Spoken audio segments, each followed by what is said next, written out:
মেজা ভাই দুপুর বেলা করে কোনে যাচ্ছেন? এই রিসমা, আমি তো মাইজে ভাই হলাম কবে রে? তুই তো মনে কর আমাক বহর ভাই, তুই কে কথা কতি? হঠাৎ করে এত সম্মান করতেছিস কিসের জন্য রে? ও মা, ভাসুরিকে সম্মান করা লাগে না? এইটা আপনি কি করছেন? দেখ রিসমা, আজে বাজে কথা কইস না কিন্তু। তোর আব্বার কাছে কিন্তু আমি সব কথা কয়া দেবো না। ও মা, আমি আজে বাজে কথা কই কলাম? ছোট ভাই নহরের সাথে আমার বিয়ে হলি আপনি তো আমার ভাসুরি হচ্ছেন। আর ভাসুর কি তুই করে কথা কর ঠিক? শোনেন, আপনি আমার তুই করে কবেন না। ছোট ভাইয়ের বউরে কি তুই করে কথা কর ঠিক? মাগ না তাই না ফিরি পাইছিস? এই নহরের সাথে তো বিয়ে দিচ্ছে কিনারে। তোর এই কথা যদি তোর আব্বার কাছে আমি না কইছি। মেজা ভাই, কথাটা আমার আব্বাকে আপনি না কয়া আমার শ্বশুরকে দিয়ে কওয়ালে ভালো হতো না? এই ছেড়ি, তুই তো খুব সাংঘাতিক মেয়ে রে। তুই আমার আব্বাক শ্বশুর পর্যন্ত বানা ফেলাতেছিস তাই না? খারা, আমি আমার আব্বাকে যদি এই কথা না কইছি আগে। আপনার আব্বা গিয়ে কোন কোনো অসুবিধা নাই, তার আগে কই দিয়ে যান আপনি বিয়ে করতেছেন কবে? আপনি বিয়ে না করলে তো আপনার ছোট ভাইয়ের বিয়ের কথাবার্তা কওয়া যাচ্ছে না। অত সস্তা না, কোন শালা জীবনে আমাকে বিয়ে দিবার পারবি না। কি মনে করিছাও যে আমি কামাই করে নিয়ে এসে অন্য বাড়ির মেয়ে মানুষের খাওয়াবো তাই না? অত অত সস্তা না।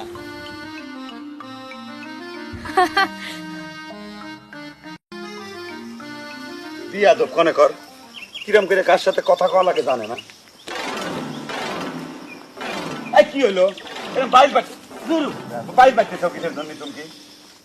দেওরা অত জোরে হাঁটতে চাও কে? খিদে বেশি লাগে যাইবে না।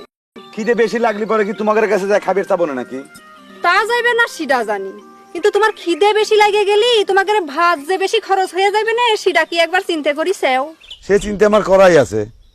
খিদে যতই লাগুক, খাওয়ার আগে 2 গ্লাস পানি মারি দেবো নে, তালি পরে আর বেশি ভাত খাওয়া লাগবে না নে। ওরে আমার দেওরা রে, তোমার তো দেখতেছি হিটলারি বুদ্ধি। বুদ্ধি আমার যতই থাক, তোমাদের সাথে তো ফেল মারতেছি। আচ্ছা তোমরা কি শুরু করেছো কত? তোমরা দুইজনে মিলে, রিসমা আর তুমি, তোমরা কি যুক্তি পরামর্শ করে আমার পিছনে লাগিয়েছো চুমকি? কে? একজন তো ভাসুর কয়া আমার পার উপর উপর হয়ে এসে পড়তেছে, আর তুমি দেওয়ার কয়া আমার আদর করতে চাও। তোমরা কি পাইছো কত? এই গুঞ্জি ধরো, এই গুঞ্জির কিছু হলি পারে কিন্তু আব্বা কিন্তু একদম ফাটা ফালাবেন না। পাইছি তো দেওরা, তোমার বড় ভাইয়ের সাথে যদি আমার বিয়ে হয় তাহলে পরে তো তুমি আমার দেওরাই হইছেও তাই না? আর রিসমা রিসমা যদি তোমাকে সম্মান করে ভাসুর কয়া ডাকে তাহলে পরে তো সে অন্যায় কিছু করে নাই। উরি আল্লাহ রে, কি সর্বনাশী কথা করছে রে। এইবার আমি বুঝতে পারিছি, তোমরা দুইজনে মিললে ষড়যন্ত্র করে আমার আব্বার সম্পত্তি গিরাস করবে চাচ্ছেও। আমার দুই ভাই বুকা নাদান তো, তাই তা করে মাথায় তোমরা কাঁঠাল ভাঙিয়ে খাচ্ছেও। আমি এই কথা যদি তোমার আব্বার কাছে না কইছি তাহলে পরে আমার নাম ফিরে নাম শুরু। এই ছাড়ো তুমি, কি হলো তুমি গায়ে দিচ্ছ? গুঞ্জি যদি কিছু হয় তাহলে কিন্তু আব্বা ফাটা মারা দিবে।